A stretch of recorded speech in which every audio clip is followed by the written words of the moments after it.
irmãos, tudo bem? Estamos aqui mais uma vez, continuando o estudo e assunto, né, da lição de estudo bíblico, acompanhando a revista do Evangelho de João, né, o apóstolo João. Então nós vamos acompanhar e eu quero dar agora continuidade ao capítulo 4 do tema da qual eu parei, né, que eu falei sobre a mulher samaritana.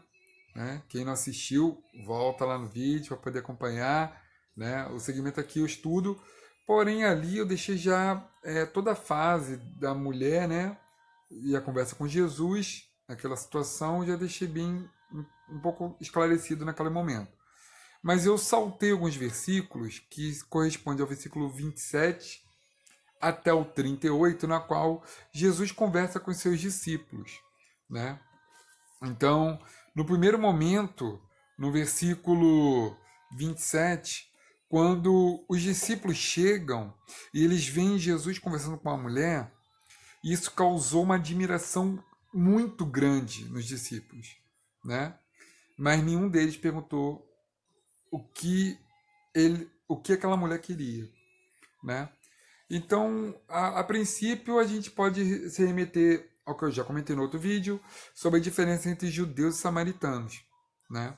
Eram povos que tinham uma certa rivalidade. Porém, naquela época, a questão do homem falar com a mulher era algo mais ainda, era mais indelicado, não era comum o homem falar com a mulher. O homem só falava com a mulher quando era da sua própria família. Mulher não sendo da sua própria família, era muito raro, difícil esse momento. Ainda mais sendo uma samaritana. Então, nesse momento, Jesus nos põe à prova o ensinamento, né? Muitas pessoas hoje em dia, elas se afastam de outras para conversar, para evangelizar, porque colocam à frente a questão, eu sou de direita e aquele fulano é de esquerda, na questão política, né? E isso causa uma ruptura, uma racha, né? Ou então, eu sou Flamengo e ele é Fluminense, eu não falo com o tricolor, né? Ou com o vascaíno, puxa, a vida vascaíno piorou ainda mais. E aí não se dão, quando na verdade essa deve ser uma barreira a ser vencida. E ainda vou ser mais incisivo em dizer, por exemplo, quando a pessoa diz, eu sou ateu e o outro é crente. Não. Jesus mostrando na conversa com a mulher samaritana, essa barreira, esse preconceito, ele deve ser vencido, né? Para que a obra seja anunciada. E os frutos sejam vistos nessa sequência de versículo do 27 ao 38, quando ele conversa com os discípulos. A conversa com a mulher samaritana chegou ao fim. Porém, Jesus ainda estava com sede e fome. Mas a água e a comida que estava ali à sua disposição, que os discípulos trouxeram, não era o que Jesus queria. Ele se recusou a comer e beber naquele momento. E ele trata de fazer uma parábola, um ensinamento através de parábola para os seus discípulos, que o seu alimento, a sua comida, era fazer a vontade de Deus, né? Então, Jesus, ele diz aos discípulos, a minha comida, versículo 34, é fazer a vontade daquele que me enviou e terminar o trabalho que ele me deu para fazer. Vocês costumam dizer, daqui a 4 meses teremos colheita. Mas vede, o campo está pronto para a colheita, os campos estão brancos, né, pronto para a ceifa. E isso Jesus ele vem tratando de uma fome espiritual que ele tinha, e ele estava passando esse ensinamento para os discípulos. Os discípulos deviam aprender com o mestre e ter a mesma sede e fome de anunciar a palavra de Deus, né? E aí eu proponho de fazer uma pergunta, né? Jesus falou que o campo estava branco, né? Estava pronto para poder colher, mas que colheita? Quem plantou no meio dos samaritanos, né? Porque Jesus diz, olha só, o versículo 37 diz assim, porque é verdade que dizem, um semeia e outro colhe. Eu mandei vocês escolherem onde não trabalharam. Outros trabalharam ali, e vocês aproveitaram o trabalho deles. Então, quem plantou ali no meio dos samaritanos, já que os samaritanos e judeus não se davam, né? Quem foram as pessoas que estiveram ali no meio, né? Como poderia haver frutos no meio dos samaritanos, visto que Jesus estava ali falando somente com uma mulher e os samaritanos e judeus não se davam? E aí nós vimos a resposta dessa minha pergunta, né? É aquela própria mulher, que ela vai e diz ao povo lá, a cidade, olha, tem um homem que fala tudo que eu fiz, tudo que eu já fiz. E eles foram na curiosidade para comprovar o que aquela mulher estava dizendo, e muitos creram. E entre eles há uma revelação maravilhosa em que outros momentos da questão da passagem bíblica não aconteceu, na qual eles dizem o seguinte: agora nós cremos não pelo que você disse, mulher, mas porque nós ouvimos falar, e de fato ele é o Salvador do mundo. Então não apenas os discípulos viram, é um profeta, um bom profeta, ele é o Messias. Não, ele é o Salvador do mundo. Os samaritanos, eles chegaram a um outro patamar, outro nível, né? De tamanha foi a semeadura que Jesus fez no coração daquela mulher, e ela foi levar a semente aos corações de outras pessoas, foi anunciar, e a colheita ali foi grande e abundante. Amém? Agora eu faço um salto nos versículos do capítulo 4 de João, pelo versículo do 43 até o 54, aonde mostra Jesus se encontrando com o oficial do rei Herode Antipas, um alto funcionário público, né? Depois de ficar 2 dias ali na região de Galileia, Jesus ele anda e chega até Caná da Galileia, onde ele fez o primeiro milagre, onde transformou água em vinho. Chegando ali, um alto funcionário público que morava em Cafarnaum, ele foi desesperado em encontrar Jesus, porque ouviu falar dos milagres que Jesus fazia. As pessoas que estavam ali em volta acompanhando, que vieram da região de Galiléia, de Jerusalém, né, por causa da ocasião da Páscoa, viram falar sobre os milagres que Jesus tinha feito, né? Então, de encontro, o oficial vai desesperado para falar com Jesus, a fim de que Jesus pudesse curar o seu filho, que estava doente. A revista aqui propõe que eu trabalhe com a letra D, né, em 4 etapas. Então, a primeira etapa nessa literatura é despertamento. O verso que descreve o despertamento que aquele oficial teve é o verso 47, que diz que quando ouviu dizer que Jesus tinha vindo da Judéia para a Galiléia, foi pedir que ele fosse a Cafarnaum curar o seu filho, que estava morrendo. Em toda aquela região, Jesus só tinha feito, como eu disse antes, um milagre.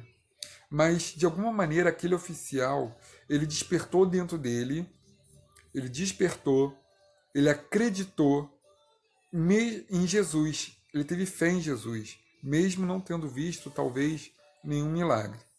E esse é o nosso despertamento que nós devemos ter. A etapa é desprendimento. Ali nós vemos um alto funcionário, ele buscando a presença de Jesus, levando até Jesus o seu pedido de socorro. Ele disse: mestre, venha depressa, meu filho está morrendo. Um pedido de socorro para Jesus. Mas Jesus diz antes para ele e para todas as pessoas que estavam ali em volta: vocês só creem quando veem grandes milagres. Jesus está ensinando o valor da fé para eles, para que eles tenham fé. E também muitas das palavras de ensinamento de Jesus havia dito, falado para aquelas pessoas, às vezes não surtiam um efeito tão grande, somente quando havia presença de um milagre.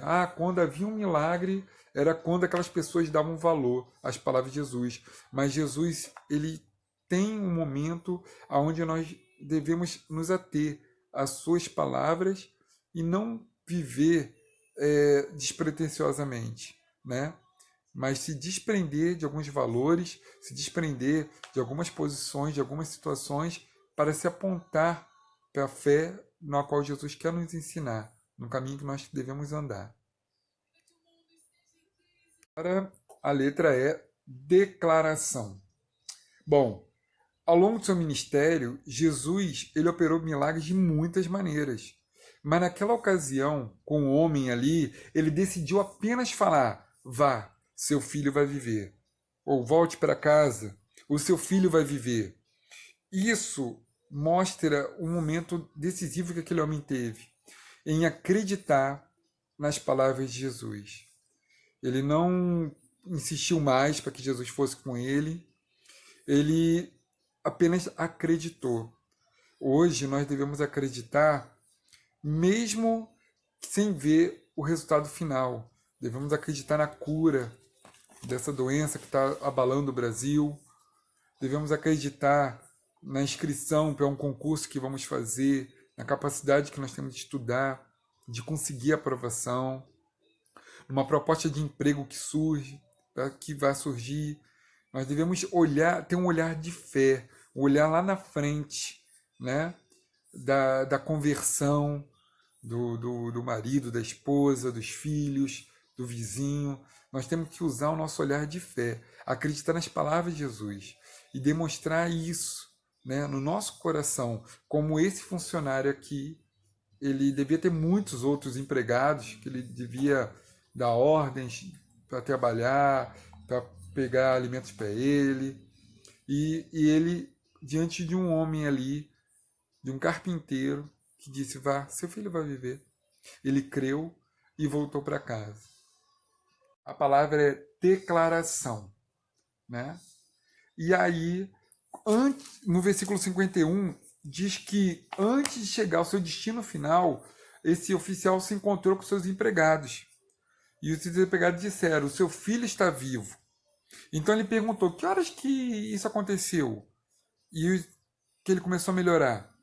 E os empregados responderam: ontem, a uma hora, mais ou menos 1 hora da tarde, que a febre passou. E aí o funcionário lembrou, o autoempregado lembrou, o oficial, que foi na mesma hora em que Jesus disse: seu filho vai viver, né? Então, esse funcionário, né, do rei, o alto oficial do rei,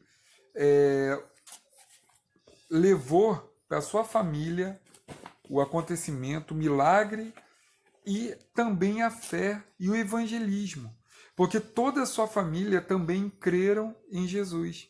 Todos eles aceitaram Jesus no coração, crendo que ele é o Filho de Deus, pelo grande milagre que aconteceu. E isso nos ensina a uma coisa. O acontecido, o funcionário, ele ouviu de Jesus a declaração de cura, ele foi para casa, no dia seguinte, ele chega, encontra com seus empregados e pergunta, né? Que hora que aconteceu isso? Ou seja, Jesus não disse: olha, quando você chegar em casa, você colocar a mão no seu filho, ele vai ser curado. Quando você chegar em casa, ele será curado. Não, Jesus disse: vá, o seu filho vai viver. E aí o empregado, o oficial chega no caminho lá e pergunta quando que isso aconteceu. Isso nos mostra que não é ele que levou a cura, o funcionário que levou a cura, porque ele poderia se engrandecer, né? Eu estive com Jesus e eu trouxe a cura. Não, as palavras de Jesus fizeram o milagre. No dia seguinte, ele trouxe a comprovação de que foram as palavras de Jesus e não o seu posto de oficial. E a mesma coisa em nós. Nós devemos confiar nas palavras de Jesus, orar a Deus, confiar, ter fé e crer que Ele pode resolver, sanar, tratar das nossas feridas internas, do nosso coração, da nossa necessidade. E isso é o que nós devemos tratar nessa leitura aqui, de buscar em nossos corações de fazer. porque esse foi o milagre que Jesus realizou, que nos ensina em que não é as nossas mãos, é a sua palavra que traz a cura, milagre e transformação em nossas vidas. E assim, irmãos, eu quero me despedir fazendo uma oração a todos vocês que me acompanharam até aqui, por entender que muitos daqueles samaritanos creram em Jesus e apontaram ele é o Salvador do mundo. Aquele oficial super, né, bem colocado ali na hierarquia do rei Herodes, foi um coração humilde, né, até Jesus, se desprendeu das suas posições para que alcançasse ali o milagre e a misericórdia de Deus. Ele alcançou. E que assim possa ser em nossas vidas. Amém? Vamos nos colocar diante de Deus com o coração agradecido, com o coração crendo, com fé nos seus milagres. Senhor Deus, muito obrigado a todos que nos acompanharam até aqui, Pai. E que agora o coração de cada um possa ser preenchido, rejuvenescido, Senhor Deus, com uma força de fé, crendo na Sua palavra, que possa alcançar o coração de cada um que assistir esse vídeo, que o Senhor possa abençoar e possa, Senhor Deus, fortalecer a esperança, Pai, que possa mudar, transformar vidas na cura, nas promessas que o Senhor tem feito a cada um de nós. Que possamos ter um coração, Senhor Deus, que não duvida. Senhor Deus, muito obrigado a todos que assistiram. Perdoa também nossos pecados, nossas falhas e nos faz, Senhor Deus, caminhar na Tua vontade, fazendo a Tua vontade. Eu que te peço e te agradeço em nome de Jesus Cristo. Amém. Muito obrigado a todos e até a próxima, pessoal. Fiquem com Deus.